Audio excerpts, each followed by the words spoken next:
I always believed in the truth, facts, things you could see, touch, or hear.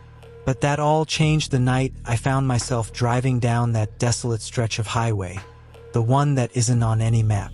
It was supposed to be a simple road trip to clear my head after a rough week. The plan was to drive, listen to music, and think about nothing. I'd taken that highway before, Highway 47, nothing but open road, a perfect escape. As dusk settled, I noticed something odd. The road, which usually had a few scattered vehicles, was eerily empty. The trees on either side seemed denser than I remembered, their branches intertwining above me like a web, blocking out the last of the sunlight. I shook off the unease and turned up the radio. Static. I flipped through the stations, but all I got was more static. The air felt heavy, thick with something I couldn't name. The silence, now overpowering, pressed against my ears, making them ring. Then I saw it. A figure standing on the side of the road, their back to me, head bowed as if they were praying. I slowed down, instincts telling me to help.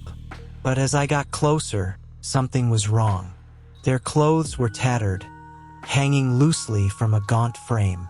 My headlights flickered, casting long, twisted shadows that made the figure seem to contort and writhe. I hesitated, my hand hovering over the horn. But before I could react, the figure turned. My heart stopped. Where their face should have been, there was only darkness. A void, like a black hole, consuming everything around it. I could feel it pulling at me, drawing me in. I slammed on the gas, speeding past the figure.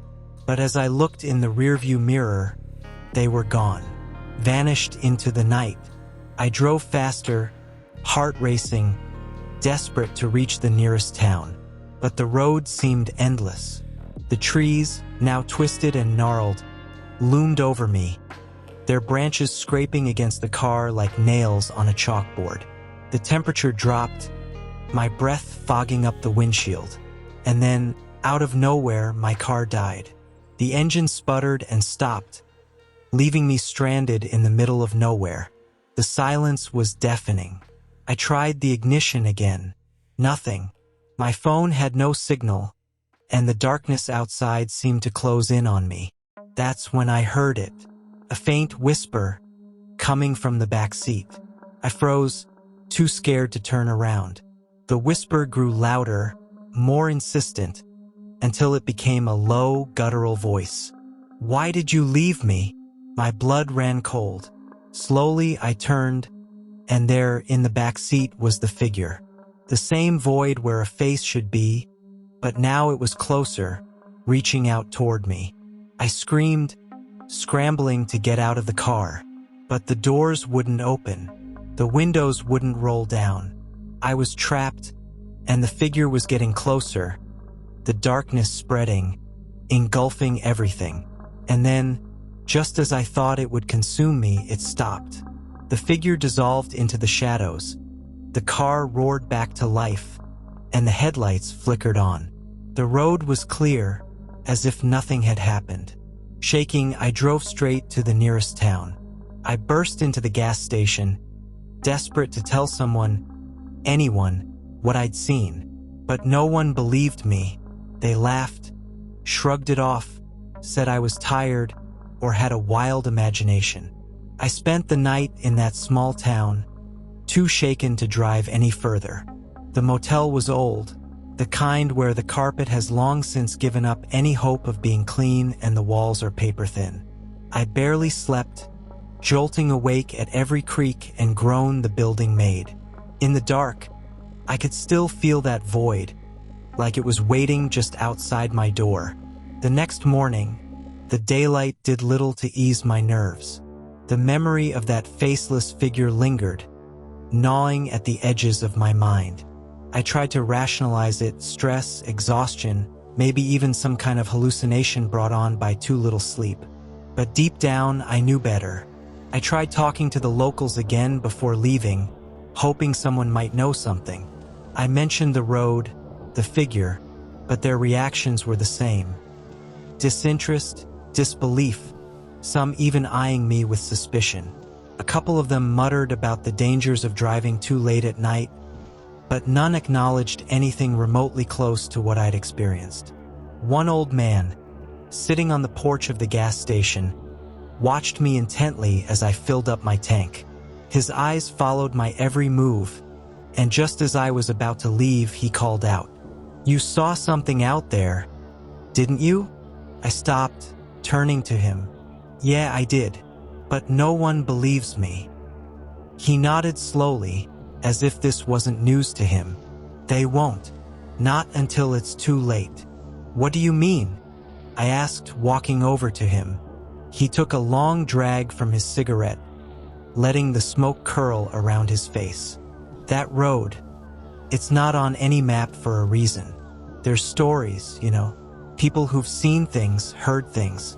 Most don't make it back to tell the tale. The ones that do, well, no one believes them." My skin prickled. "What kind of stories?" He looked out at the horizon, his expression distant. "It's the road itself. Some say it's cursed. Others think it's some kind of gateway, a place where the veil between our world and something else is thin. Those who travel too far down it, they're never the same, if they come back at all." His words sent a chill down my spine. "So what was it?" "The thing I saw." The old man shrugged, the weariness in his eyes deepening. "Could be anything, could be nothing. But whatever it was, it's marked you. It doesn't let go, Once you've seen it, it's like a stain. It follows you." I stared at him, my heart sinking. "What do I do?" He flicked the cigarette to the ground, crushing it beneath his boot. "There's no escaping it. You just have to live with it or let it take you. But if I were you, I'd avoid that road from now on. You might not be so lucky next time." I drove away from that town with a sick feeling in my stomach. The old man's words echoed in my mind, filling me with a sense of dread that I couldn't shake. I avoided Highway 47, taking the long way home, through familiar roads that didn't twist and turn in ways that defied logic.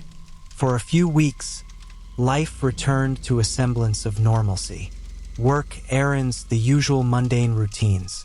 But the feeling of being watched never left me. At night, I'd hear whispers, barely audible, as if someone was speaking just out of reach. My reflection in the mirror seemed off, the eyes a little darker, the expression a little more hollow. The nightmares started soon after. They were always the same. I'd be driving down that road again, the trees closing in around me, the figure appearing out of nowhere. But in the dreams, I couldn't escape. The car would stall, and the darkness would pour in through the windows.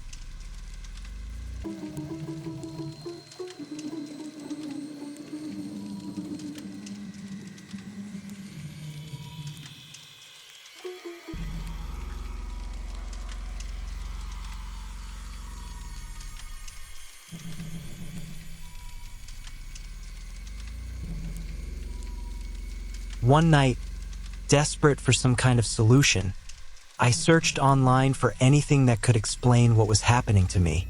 I found forums, stories similar to mine, people who'd encountered something on that road. Some described different figures, others talked about hearing voices or seeing impossible things. But the common thread was always the same. No one believed them. And then I found a post, buried deep in a thread from years ago. It was short, written by someone claiming to have survived the same experience. Their advice was simple. If you've seen it, it's already too late. But there's one thing you can do: don't go back. Never, ever go back. I knew I had to do something. The figure was getting closer, more aggressive. Its presence in my life more overwhelming each day. So I packed a bag, left a note for my boss, and set out on the road again. But this time I wasn't running. I was going back to where it all began. The drive was long, and I fought the urge to turn back the entire way. Every instinct screamed at me to stop, to go home, to pretend it never happened. But I couldn't live like that, haunted by something I couldn't escape. I had to face it, whatever it was. By the time I reached Highway 47, night had fallen. The road looked the same but different. The air was thicker, the darkness deeper. As I drove, the trees began to close in, their branches scraping against the car like before. The silence was oppressive, pushing against me from all sides. And then, there it was, the figure, standing in the middle of the road, waiting for me.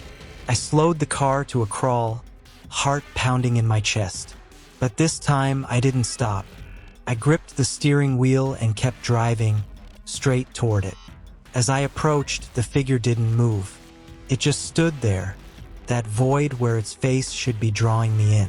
The car shuddered as I got closer, the headlights flickering, but I didn't stop. Couldn't stop. When I was just a few feet away, the figure finally reacted. It lifted its hand, and I felt a pull, like gravity itself had turned against me. The darkness swirled, reaching for me, trying to drag me into that endless void. But I kept driving. The moment I passed through the figure, everything changed. The car jolted, the air cleared, and the road straightened out. The trees receded, the sky opened up, and the oppressive weight lifted. I looked in the rearview mirror, half expecting to see the figure standing there, but it was gone. The road was empty, just a quiet stretch of highway in the middle of nowhere. I pulled over to the side of the road, hands shaking, heart racing. For a long time, I just sat there, breathing, trying to process what had happened. The figure was gone, but so was something else. The fear, the dread, the sense of being watched. It was like a weight had been lifted from my soul. I don't know what happened that night. I don't know what I saw or why it let me go. But I do know one thing. No one believes you when you tell them. They laugh it off, say you were tired, stressed, or just seeing things. But I know the truth. So if you ever find yourself on Highway 47 and the road starts to twist, just keep driving. Don't stop. Don't look back. And whatever you do, don't let it in. Because once you do, it never lets you go.